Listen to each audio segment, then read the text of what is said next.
नमस्कार मित्रांनो. मागच्या भागामध्ये आपण इयत्ता 10वी मराठी माध्यम आणि सेमी इंग्रजी माध्यमासाठी युनिट इंग्लिश विषयाचा युनिट 1 मधला 1.2 an encounter of a special kind म्हणजेच एक विशिष्ट प्रकारची चकमक या धड्याचा पहिला भाग अभ्यासला. आज आपण त्याचा पुढचा भाग अभ्यासूया.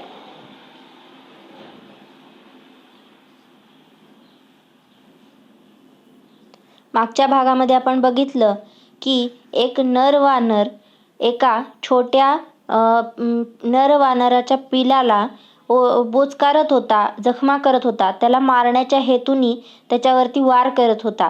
आणि जो लेखक आहे तो एक लहान मुलगा आहे आणि तो त्याला वाचवण्यासाठी त्यांनी प्रयत्न केले आणि त्यांनी एका काठीच्या साहाय्याने ते कौलावरून घसरणारं, छतावरून घसरणारं पिल्लू पकडलं.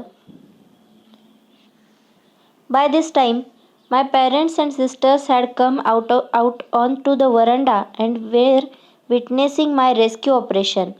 म्हणजेच माझे आई-वडील आणि बहिणी जे दुपारच्या वेळी पडले होते जेवण करून, ते सगळा हा गोंधळ ऐकून ते सुद्धा वरंड्यामध्ये आले आणि माझं जे मदत कार्य चालू होतं ते पाहायला लागले. Some of our neighbors had also gathered in the distance. म्हणजे आमचे काही आजूबाजूचे शेजारी सुद्धा काही अंतरावरती बाहेर येऊन उभे राहिले. I took the baby langur to our backyard and gently laid him on the floor inside the poultry coop. म्हणजे ते जे छोटंसं पिल्लू होतं वानराचं ते मी पकडलं आणि ते आमच्या मागच्या अंगणामध्ये असलेलं जे कोंबड्यांसाठी जे जाळी खुराडा बनवलेला होता त्याच्यामध्ये घेऊन गेलो आणि तिथं जमिनीवरती ठेवलं. His body was full of deep bite marks and scratches. Blood was oozing from some of the wounds. म्हणजे त्या पिलाच्या अंगावरती अनेक ठिकाणी खोल जखमा झालेल्या होत्या, ओरबाडल्याच्या खुणा होत्या आणि काही जखमांमधून रक्त वाहत होतं. The baby remained motionless. My father provided first aid to clean the wounds and stop the bleeding. म्हणजेच ते जे पिलू होतं ते हल्ला झाल्यामुळं निर्जीव झालं होतं आणि ते स्थिर होतं, ते हालचाल करत नव्हतं. लेखकाचे वडील वैद्यकीय अधिकारी असल्यामुळं त्यांनी त्याला त्याच्या जखमा स्वच्छ केल्या आणि रक्त थांबवलं. I was relieved to find out that the baby was breathing even though his breaths were shallow. म्हणजेच लेखकाला थोडंसं हायसं वाटलं, कारण ते पिल्लू जरी जखमी अवस्थेत होतं, त्याचे श्वास खोल चालले होते, तरीही ते जिवंत होतं, श्वास घेत होतं. Splashes of cold water made the baby stir and after a few shaky attempts he sat up. म्हणजेच पाण्याचे थोडेसे शिंतोडे थंड पाण्याच्या शिंतोड्यांनी ते जरासं हललं आणि थोड्याशा अस्थिर प्रयत्नानंतर ते जरासं उठून बसलं. He was in state of shock and started trembling like a leaf in the wind. म्हणजेच ते एका मानसिक धक्क्यामधून गेलं होतं. अचानक त्याच्यावरती हल्ला झाला होता, त्यामुळं ते वादळामध्ये सापडलेल्या पानासारखं फडफडत होतं, थरथरत होतं. His 2 little twinkling eyes welled up with tears and he started to sob with a muffled cry, just like a human child would after experiencing trauma. म्हणजेच त्याचे जे 2 छोटे चमकणारे डोळे होते ते आसवांनी भरून येत होते, त्याच्या डोळ्यामध्ये अश्रू येत होते आणि एखाद्या लहान मानवाच्या बाळाला, म्हणजेच एखाद्या लहान मुलाला एखादा जखम झाल्यानंतर ते जसं हुंदके देऊन रडतं त्या पद्धतीने ते पिल्लू रडत होतं. I offered him a peeled banana which he accepted with his unsteady hand and began taking hesitant bites. म्हणजेच मी त्याला एक केळ सोलून दिलं, ते त्यांनी त्याच्या थरथरत्या हातांनी घेतलं आणि हळूहळू छोटे तुकडे खायला लागला. My attention was fixed on the revival of the baby langur. Suddenly I had an uncanny feeling of being watched. म्हणजेच माझं सगळं लक्ष हे त्या पिलाला वाचवण्यावरतीच होतं.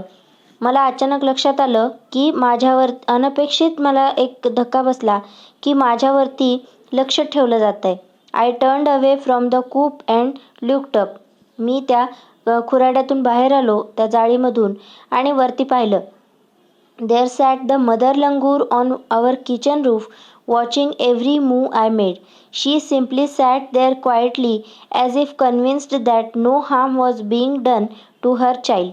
म्हणजेच मी वरती पाहिलं तेव्हा आमच्या स्वयंपाकघराच्या छतावरती त्या पिलाची आई बसली होती आणि ती माझ्या प्रत्येक कृतीकडं बारीक लक्ष ठेवून होती. ती तिथे शांतपणे बसली होती, जणू काही तिची खात्री पटली होती की माझ्याकडून तिच्या पिलाला कुठल्याही प्रकारचा धोका नाही. Meanwhile, the baby sensed the presence of his mother and started to sob and cry a little louder. जसं छोटी छोटी बाळं आईला बघितल्यानंतर जास्त जोरात रडायला लागतात, त्याचप्रमाणे ते वानराचं पिलूसुद्धा लक्षात आलं त्याच्या की आपली आई इथंच आसपास कुठंतरी आहे आणि ते आणखीन जोरजोरात रडायला लागलं. I retreated from the door of the coop to allow the mother access to her baby. म्हणजेच मी त्या जाळीमधून मागे आलो आणि त्या आईला जाण्यासाठी रस्ता करून दिला. Immediately the mother descended on the floor of the coop and picked up the baby in her arms. ताबडतोब ती वानर जी आई होती ती खाली आली जमिनीवरती आणि तिने तिच्या पिलाला तिच्या मिठीमध्ये कवटाळलं. She gave the baby a thorough body inspection to check his injuries and then cuddled him tightly in her bosom. म्हणजेच तिने तिच्या पिलाला जवळ घेतलं, त्याच्या सगळ्या शरीरावरच्या जखमा तपासल्या आणि त्याला घट्ट मिठीमध्ये छातीशी कवटाळलं. The baby found great solace in her caring arms. ते त्याच्या आईच्या हातांमध्ये त्याला अतिशय शांतता मिळाली. The mother sat still with the baby in her lap for a few minutes. ती जी आई होती वानरीण, ती त्या पिलाला तसंच तिच्या मांडीवरती घेऊन काही मिनिटं बसून राहिली. It was almost as if she was pondering over her options and trying to figure out how she could keep the baby safe from further assault. म्हणजेच ती जणू काही तिचं जे विचार होते ते विचारचक्र फिरत होते की आता काय करता येईल ज्यामुळं तिच्या पिलाला पुढच्या हल्ल्यापासून सुरक्षित ठेवता येईल, ह्याचा जणू काही ती विचार करत होती असं तिच्याकडे पाहून वाटत होतं. For a few seconds the mother langur looked straight into my eyes. काही सेकंदांसाठी त्या आई वानरिणीने माझ्या डोळ्यामध्ये डोळे घालून सरळ माझ्याकडे पाहिलं.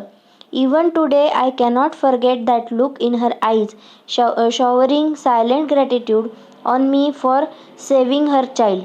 आजही मी तिचं जो पाहण्याची नजर होती, तिचं जे पाहणं होतं माझ्या डोळ्यांमध्ये, ते आजही विसरू शकत नाही. जणू काही ती तिच्या डोळ्यांनी तिच्या पिलाला वाचवल्याबद्दल माझ्याजवळ कृतज्ञता व्यक्त करत होती. I was overwhelmed by the emotion, the sentiment and the way she said thanks to me. म्हणजेच ती ज्या पद्धतीच्या भावना संवेदना बघून ज्या पद्धतीने ती माझे आभार मानत होती ते बघून मला भरून आलं. There sat a universal mother holding a stricken child in her lap. म्हणजेच एक वैश्विक आई जी सगळीकडे घराघरात आढळणारी आई असते, जणू काही तिच्या जखमा झालेल्या बाळाला ती मांडीवरती घेऊन बसलेली असते तशीच ती दिसत होती.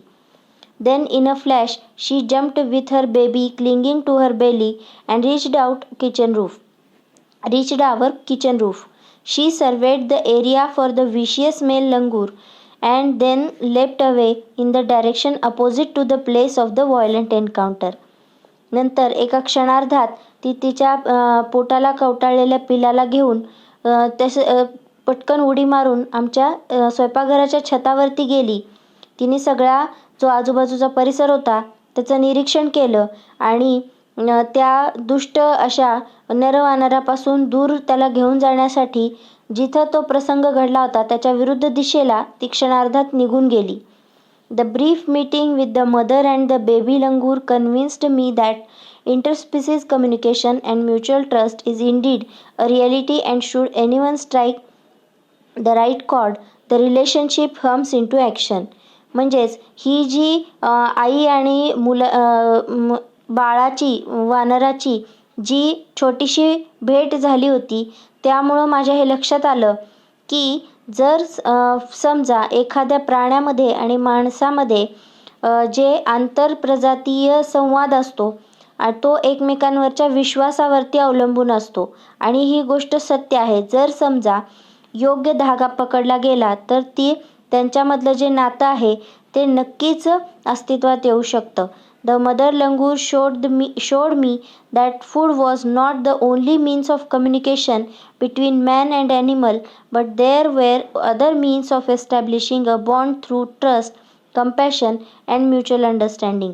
म्हणजेच मानवामध्ये आणि प्राण्यामध्ये फक्त अन्न हे एकच संवादाचं साधन असू शकत नाही, तर जर समजा विश्वास, एकमेकाबद्दलची दया आणि आपापसातील समंजसपणा हा जर असेल तर मानवामध्ये आणि प्राण्यामध्ये एक चांगलं नातं निर्माण होऊ शकतं. हे जणू त्या आई वानरिणीने मला दाखवून दिलं. 55 years have passed since that day. I am now 70 years old. म्हणजेच ह्या घटनेला आता 55 वर्षे होऊन गेली. आता मी 70 वर्षांचा आहे. म्हणजे त्यावेळी लेखक 15 वर्षाचा एक मुलगा होता. But I still fondly remember that encounter of a special kind. पण आजही मला अगदी प्रेमाने तो प्रसंग आठवतो ज्यावेळी एक विलक्षण अशी चकमक झाली होती.